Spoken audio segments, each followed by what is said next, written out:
everybody.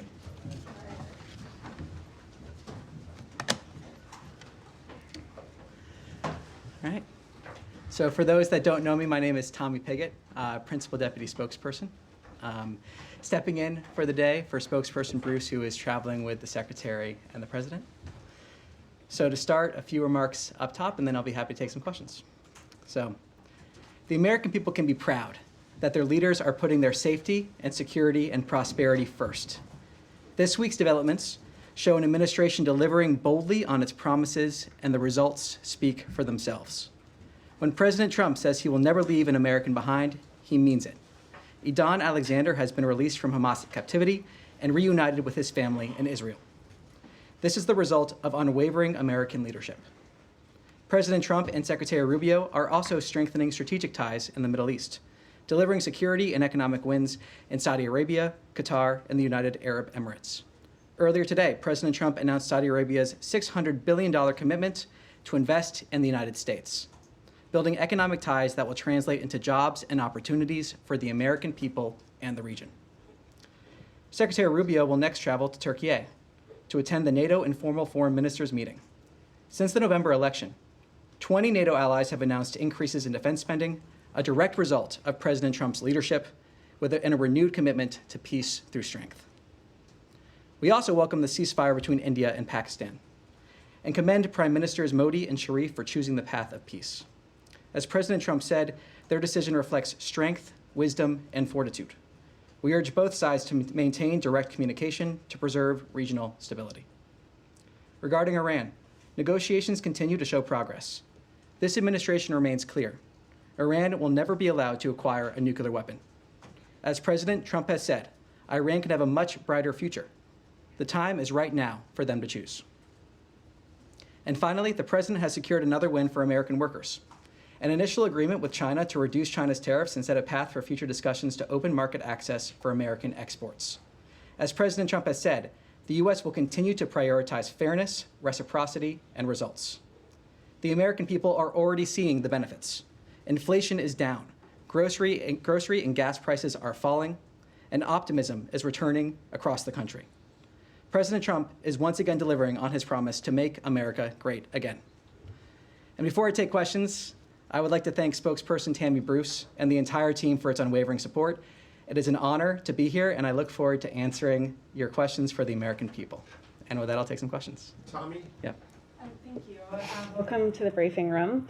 Trump said today that he's ordering the cessation of sanctions on Syria. How quickly will the U.S. lift these sanctions? Is this something we could expect as soon as coming days? I have nothing additional to preview. The President obviously spoke to this, and the President has been clear he wants to see prosperity for the entire region. That's part of the purpose of this trip, so nothing to further preview in terms of a timeline. And is the U.S. pressing the UN Security Council to lift sanctions on HTS? Again, nothing to preview on that front, but as the President said, this is about making sure we can have a region with peace and prosperity, long-term prosperity.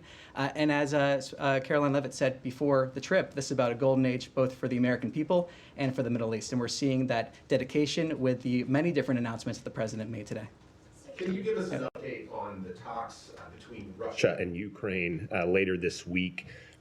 Will Secretary Rubio be participating in those talks? What are the expectations from the U.S. side? And there's been talk about a face-to-face meeting between Zelensky and Putin. Can you tell us anything about that or talks to prepare for those talks? Well, the President has spoken to this as well. He has been clear that the meeting in Istanbul is a critical opportunity for direct talks between Russia and Ukraine. That has been clear. The President has also been clear that he wants to see those talks happen, and he's been dedicated to trying to first get that ceasefire and then an enduring peace. In terms of specifics, nothing further to preview. The President also spoke to this during his speech just a short while ago. I'd refer you to his comments there. But this is a critical opportunity to, again, have those direct talks to try to achieve that ceasefire and then that long and enduring peace. Yes. Thank you, Tom. Good to see you behind the podium. Very quick question. On Sunday, the Israeli Prime Minister Benjamin Netanyahu said that the ethnic cleansing of Gaza is inevitable and that they were targeting every house in Gaza for that purpose. So is the United States, are they okay with that kind of language, or would there be a rebuke in the future of such a thing that is clearly, speaks of a war crime? What is the position of the U.S.? Well, first, I don't accept the characterization of your question. And second, I'd say that Hamas bears sole responsibility for the war and for the resumption of hostilities. We want peace and the immediate release of all hostages. And we've also been clear from this podium and elsewhere that any departure from Gaza must be voluntary. Yeah, but you, as far as what he said, that's what came out of the cabinet meeting. Independent of what we hear about Hamas and so on, and they are responsible for this. But do you have a position on the forcible removal of the Palestinians from Gaza? Look, I just answered that question. I stand by what I just said, and ultimately, Hamas bears sole responsibility for this war. Yes. Follow up on Gaza. The spokesperson last week, Tammy, mentioned that a foundation would be set up. At that time, it was very shortly. It was last week, to distribute aid into Gaza. Where does that stand now? Is this still a project? It's still in the works? Is it going to happen? And the Israeli Prime Minister also said that in the coming days, he would go in full force into Gaza.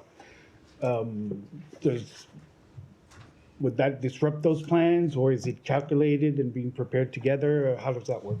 Well, look, we won't speak on behalf of the foundation, and we'll defer to the foundation in terms of any announcement that they may or may not make. But bottom line is we welcome moves to get aid quickly into Gaza. And we also welcome creative solutions that make sure that that aid actually gets to the people that need it and is not falling into the hands of terrorists such as Hamas.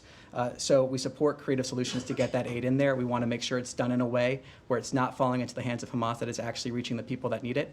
And what is as clear as day is that the people of Gaza have suffered tremendously under Hamas. So we support those creative solutions to get aid in there, and the president has been very clear, as has Secretary Rubio. Yes. I wanted to ask your response of reports that there were back-channel talks that led to the release of Idan Alexander, with a Hamas official reaching out to the former leader of Arab Americans for Trump. Can you speak to that report and any details about how the release came to be? So I'm not going to comment on private diplomatic conversations, but what I will say and reiterate is that this shows that when President Trump says he will never leave an American behind, he means it. This is the direct result of American leadership, as I said earlier, and again shows the fact that President Trump is forever working for the safety and security of the American people, as is Secretary Rubio. But I'm not going to discuss or give details of private diplomatic conversations. Denying it? Again, whether or not that or did not happen, I'm not going to talk about private diplomatic conversations, whether or not they did or did not happen. Thank you. Yeah. Hi, thank you, Tommy.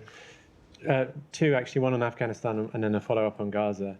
Yesterday, DHS Secretary Kristi Noem announced that the temporary protected status for Afghanistan would expire on May the 20th.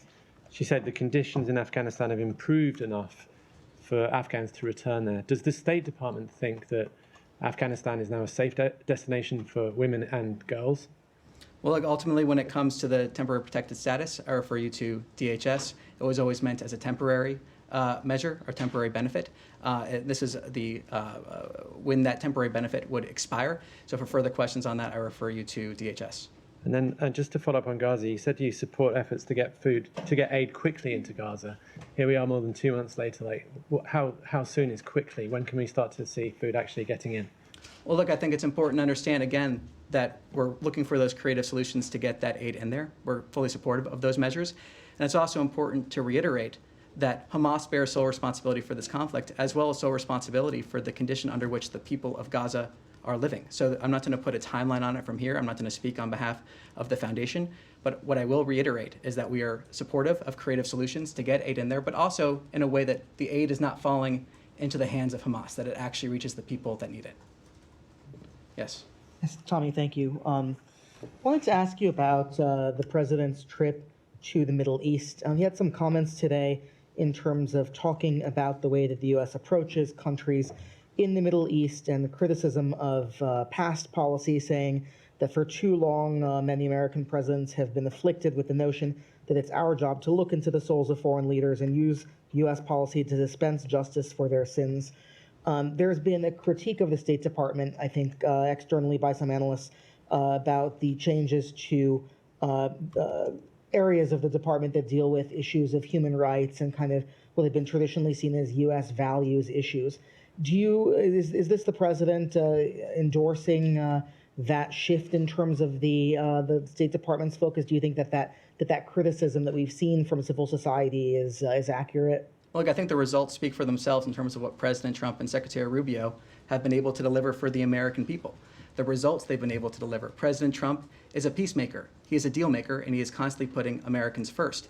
And when we approach foreign policy in a standard where we're approaching that American first perspective, that allows opportunities to pursue common interests, that allows deals to be made, that allows us to have stronger bilateral relationships where we're finding those common areas to work together on and advance those common interests. As spokesperson Bruce has said many times from this podium, just because a framework changes does not mean that the priority necessarily changes as well. Oftentimes what we're seeing in terms of how we're approaching the State Department and other aspects are a way to deliver on our priorities better, more effectively, in a way that actually delivers results for the American people. We are making sure every single dollar that we spend from the State Department under Secretary Rubio is advancing the American interest. Does it make us safer, stronger, more prosperous? And I think that's a standard that the American people expect us to have here at the State Department. They're happy to see that, and the results, again, speak for themselves with perhaps the most successful, I would argue, the most successful 100+ days in history in this past week. The results we have seen from President Trump speak for themselves. Thank you, Tommy. A question about the new arrivals from South Africa that landed in Dulles yesterday. The UN's International Organization for Migration has told ABC that they were not involved in administering any loans. Now, typically, they would be the ones to run loans funded by the State Department to pay for refugees to come to the United States to cover those travel costs. Wondering, can you speak to how that travel was funded, or say anything more about whether the State Department is giving out any loans in this case? Well, look, I'm not going to talk about specific relationships we have with organizations. I'm also not going to talk about operational details in terms of how we're implementing the priorities laid out by the President and Secretary Rubio. The main bottom line, though, is that we are implementing those priorities. We are seeing the President's executive orders being delivered upon here at the State Department, and this is an example of that, of course, collaborating across different agencies. So we're going to continue seeing those priorities fulfilled, but I'm not going to comment here on internal operational details or specifics of that nature. Yeah, thank you, Tommy. A question on Turkey, and I have a question on Iran too. Yesterday, the Kurdistan Workers' Party (PKK) declared its dissolution and end to its armed struggle against Turkey. There were reports talking about that the U.S. played a positive role in this process as well, and even yesterday, Secretary Rubio spoke with his Turkish counterpart, and he spoke about this too. Have you played any role? Have you been involved in this? And what's your comment on that? Are you considering removing this group from the FTO? I'm not going to speak about private diplomatic conversations nor preview decisions of that nature that may or may not be made. What I can say is that we welcome the recent announcement from the Kurdistan Workers' Party on its intent to disband. The United States designated the PKK a foreign terrorist organization in 1997. Tens of thousands of people lost their lives as a result of armed conflict in the decades since the organization was founded, and the terrorist group laying down its arms is a victory for civilization. It is the United States' hope that this announcement will lead to increased stability for the region. And a question on Iran. You said that regarding Iran, negotiations continue to show progress. What progress have you made so far with Iran? And the next round of talks has been scheduled with Iran. Can you tell us what time or? Nothing to preview on that front. What I can say is the President spoke to this just in his speech a few hours ago, talking about the time for choosing for them is right now. There is a path to prosperity for Iran. He wants to see the entire region be prosperous. He's also been clear that there are two options for Iran. Iran can never have a nuclear weapon, but there are two options in regards to that, a good option and a bad option. So the President has spoken to this. He's made our priorities clear. He's made the goal clear. And I don't have anything additional to add beyond his comments there. Thank you. Thank you. Yeah. Thank you. How does the U.S. State Department view the Bangladesh interim government's ordinance banning all activities of the largest political party, Awami League, one, as I told you, that one of the largest political parties, effectively erasing its political identity and barring its from future election. I just wanted to mention here in previous briefing, Tammy stressed the importance of election and democracy in Bangladesh, especially inclusive election. Now they banned this political party from the activities. What is your concern on that? So what I can say on this is that we are aware that the interim government has banned the Awami League from all political activities until a special tribunal for the party and its leaders concludes. We do not support any one political party in Bangladesh over another. We support a free and democratic process, as well as fair and transparent legal processes for all individuals.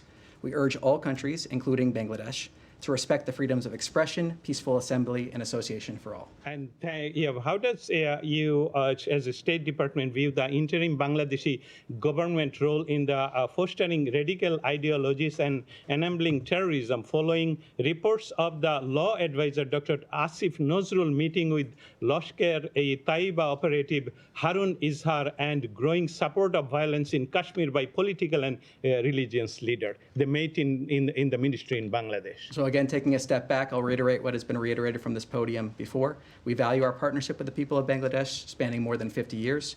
We remain committed to deepening our partnership by working with the interim government. And I already commented on your other question there, but nothing further to add. Thank you. Yes. Thank you very much, Tommy. Two questions, one on the North Korea and then the second question about the Russia follows.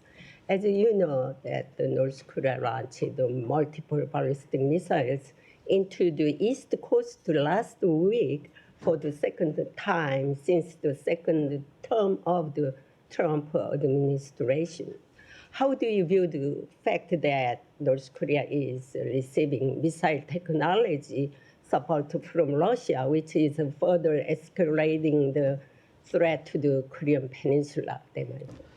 So we've spoken on this in the past. I'll refer to those comments and take back your question for further details if we can get there. The second question on Russia. Russia's Kremlin said that it will pay for the North Korean soldiers who died in Kursk during the war in Ukraine, and that Putin is preparing a new mission with the North Korean military. How will the United States react to the fact that North Korean troops will continue to be stationed in Russia and help Russia, even if Russia and Ukraine reach a ceasefire and war? Well, as spokesperson Bruce has said from this podium, third countries like the DPRK that have perpetrated the Russia-Ukraine war bear responsibility. The DPRK's military deployment to Russia and any support provided by the Russian Federation, the DPRK, in return must end. Thank you. Yes. Thank you. A couple of questions from South Asia. During his calls with Pakistani Prime Minister, Foreign Minister, and the Army Chief, when Secretary made a call, did he receive any commitment or assurance from the Pakistani leadership that they will dismantle all the terrorist infrastructure and they will no longer support terrorist groups within the country? I'm not going to talk about private diplomatic conversations. What I can say is reiterate what we've been saying for a couple days now, is that we welcome the ceasefire reached between India and Pakistan this weekend. And we commend both prime ministers for choosing the path of peace. The president truthed about this. He was very clear in terms of that. We also want to encourage direct communication between the parties. That is something we've also been clear about as well. India has refused any U.S. effort to mediate between India and Pakistan. How hopeful you are that you will be able to bring them together in the same room for talks? Well, I'm not going to speculate on that. What I can say is that we encourage direct communication. We have been clear on that. We continue to encourage that direct communication. The president has been clear on that. And the president, as I said, has also been clear in praising both prime ministers for choosing the path towards peace and the wisdom and fortitude that shows. Has U.S. sent a team to Islamabad or Pakistan following the reports that there have been leaks of nuclear radiation in some of the secure Pakistani sites? I have nothing to preview on that at this time. I have one more question. Sorry. Follow-up. Thank you. I think that's Thank you, enough. Tommy. Thank you, Tommy, and beautiful style you have, by the way. I hope you continue to do that more often, these briefings. My question is about Pakistan welcomed President Trump's efforts for bringing the ceasefire between Pakistan and India, and they believe that President Trump could win a Nobel Peace Prize if he were to bring peace between Pakistan and India on Kashmir issue. But Prime Minister Modi did not welcome this effort. And he's the same gentleman that was not allowed to come to the US till 10 years ago.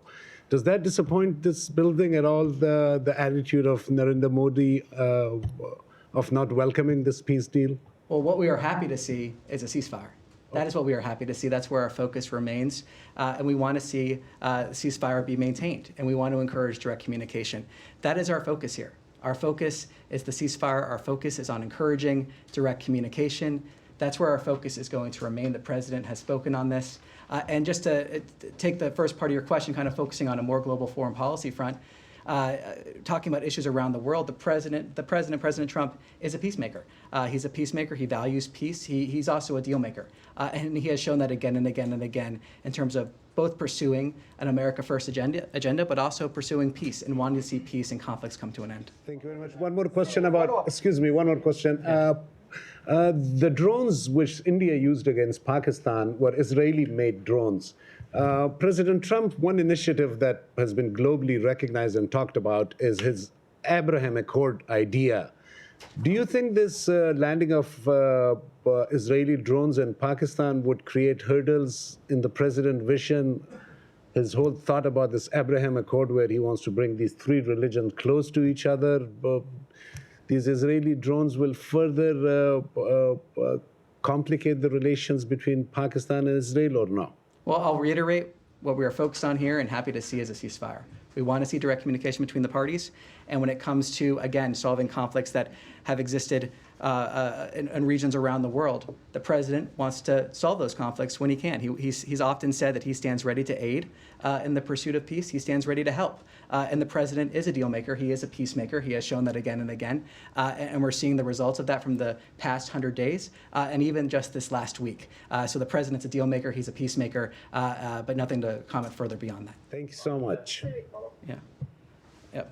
Thank you. I want to follow up on Syria. President Trump, in addition to lifting the sanctions, also said that he wants to create a fresh start with Syria. I wonder, what does this mean for the U.S.-Syria relations going forward? Does this move indicate a broader policy shift towards full normalization? I also wonder, President Trump also said today that Secretary Rubio will meet Syrian Foreign Minister Al-Shaiban in Turkey later this week. What are your expectations from this meeting? Look, the president spoke to this. He spoke to his reasoning. He spoke to the fact that he wants to see the entire region thrive. We want to see peace and prosperity. When it comes to Syrian interim authorities, from this podium and elsewhere, we've communicated with them some of the actions that they should take for peace and prosperity, and we hope that they do take those actions. But the president has spoken to this in that speech a few hours ago, saying that this is about making sure we have a region that can thrive, a region for long-term peace and prosperity. Yes. Yeah, I wanted to follow up about the Secretary Rubio's trip as well to the Middle East. So the importance, if you can elaborate a little more, although you did some, about the relationship between the U.S. and the Middle East and how important this relationship will be also to succeed through those countries like Saudi Arabia, the Emirates, to the peace talk in between Gaza and Israel, but also to stop Iran from nuclear weapons. The president has spoken to this issue as well just a few hours ago. And he was talking about the fact that we can have great partnership with the Middle East. And we have, in many ways, already pursuing those common interests. And we want to see those common interests continue. I mentioned at the top here the $600 billion investment commitment from Saudi Arabia that was announced today. So that's just one example of the many ways that we have partnership with the Middle East pursuing common interests. And the president has been clear, both from the time of the last administration, his first visit to the region, talking about the things that we want to see. So there's a lot of opportunities in the Middle East. And again, like I said earlier, this is about a golden age for America, but we also have an opportunity to see a golden age for the Middle East and the benefits that would bring both the American people and the people in the Middle East. Thank you. Yes. Sorry, in front of you. Thank you. Yeah. Thank you so much. 2 quick questions, if I may. The first on Secretary Rubio's trip to the Middle East and the second one in Latin America. In a recent past, Secretary Rubio said that the U.S. will not engage anymore with Russians and Ukrainians if both countries do not show real commitment with a permanent ceasefire. how the U.S. diplomacy describe this momentum when both sides are ready to meet in Turkey with alongside Secretary Rubio?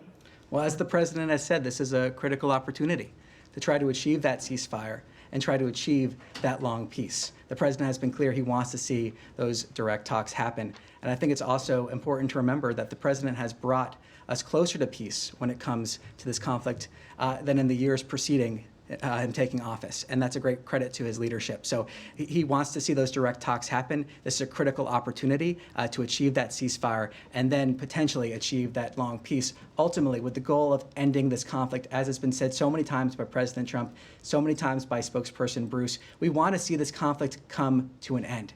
That's what we want to see. Latin America, very quickly, officials from the U.S. and Brazil, they convened here in Washington, D.C. yesterday to discuss disarmament, and according to the State Department, they discussed, for example, arms control with Russia and China. If you could address this matter. Nothing further to preview than what we've already said on this, so I refer you to those comments. And with that, thank you very much. I appreciate it, and see you on Thursday. Thank you. Thank you. Good job.